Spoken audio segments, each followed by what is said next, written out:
Então Jó, cara, ele temia isso é fato.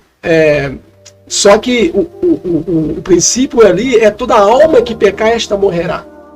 Jó, ele pode ser um homem muito íntegro, mas ele não é o Messias. Ele pode ser uma tipologia do Messias, mas ele não é o Messias. Então o sacrifício que ele vai oferecer ao Eterno é suficiente somente para si e dependendo do nível pelo qual ele está buscando.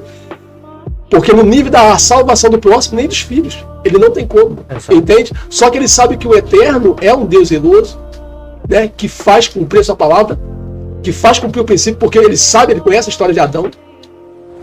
Então ele sabe que o Senhor trabalha com princípios, com decretos irrevogáveis. Deus ensinou um princípio lá para Adão que Jó pegou, que era o princípio do sacrifício. Quando Adão e Eva pecaram, que se afastaram da presença, qual a primeira coisa que Deus fez? Deus colocou peles de animais para fazer roupa para eles. A gente acredita que Deus não tirou a pele daqueles animais vivos. Sim. Deus matou os animais, tirou a pele, então foi o primeiro derramamento de sangue da história. Já simbolizando então, Cristo. Deus ensinou um princípio ali, ó. Toda vez que o homem pecar para restaurar a comunhão, um ser inocente tem que ser morto, sangue derramado, pecado ser comido. Não vai dar para falar agora, mas eu vou, só para criar dentro do cérebro, mas eu vou deixar você falar, não dá para falar agora. Então, é lógico, pela conjectura, tu vai entender que não é de sacrifício sem sangue, derramamento de sangue. Hebreus 9, 22. Então, mas o primeiro sangue derramado, que a palavra menciona, é de Abel. Caim e Abel. Sim, humano. Mas então, não é sangue, mas eu vou falar hoje não. Por quê? Que o sacrifício de Adão, o sacrifício que cobre Abel, o sacrifício que o Eterno fez para cobrir Adão e Eva, não foi suficiente para mantê-los no paraíso. Sim, mas não vou falar tem aquela tipologia dos animais que eram sacrificados em Êxodo, Levítico, que em Hebreu não era suficiente. Aí veio o sacrifício perfeito. Eu gosto muito de falar disso, porque o problema aí também não foi a queda do homem, tem muita coisa aí. Tem muita coisa. Sim, não é pra gente agora, senão porque o sacrifício faz menção do sangue é de propósito. Porque não, mas não dá para falar agora. Mas se fosse um sacrifício de sangue, eles teriam que permanecer no Éden. Sim. Então. Sim. Por isso que Deus põe um jardim, um anjo que ele vem para guardar. Sim. Quando o Senhor, a Maria chega no sepulcro, o texto sagrado diz que lá vê dois seres. Anjo ali menção, né? Guardando a arca, né? Propiciatória. Então, assim, quando Jó fala isso, tem mais que quando você cumpre o que o texto sagrado diz. Nós estamos passando por uma limpeza.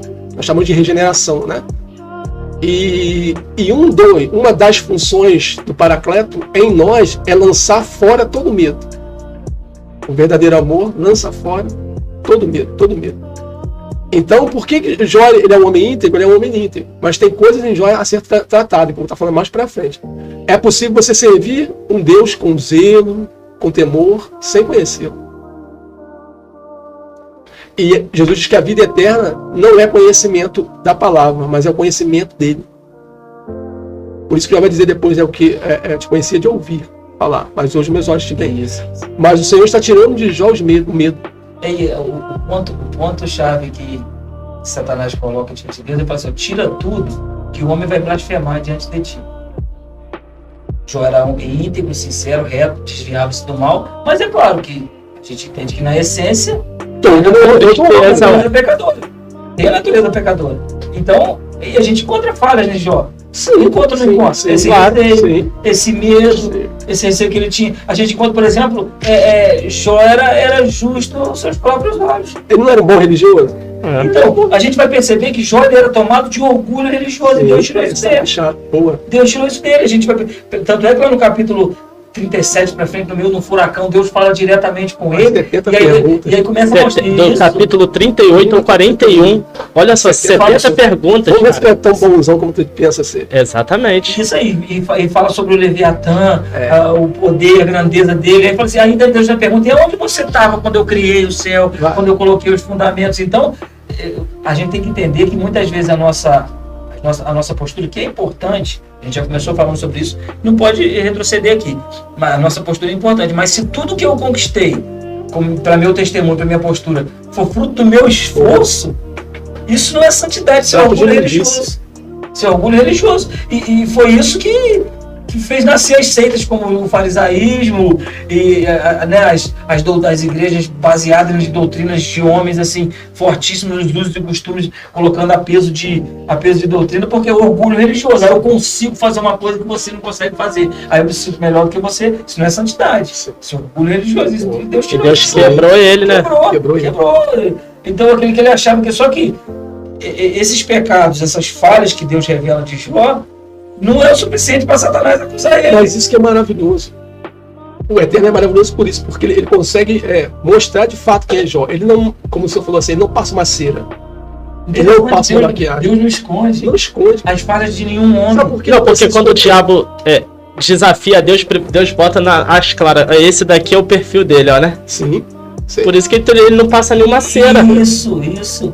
Porque, assim, seria desanimador pra gente. A gente lê a história de Jó e a gente não encontrar nenhuma falha. Não, Tem alguns homens que me desanimam. Vai dizer assim, pô, ele é muito santarrão. Me desanima, eu leio o Daniel. Gente, eu fico procurando tá falha ruim pra em mim, Daniel. né? Meu nível de santidade. Eu fico procurando falha em Daniel. Eu falo, meu Deus, não tem.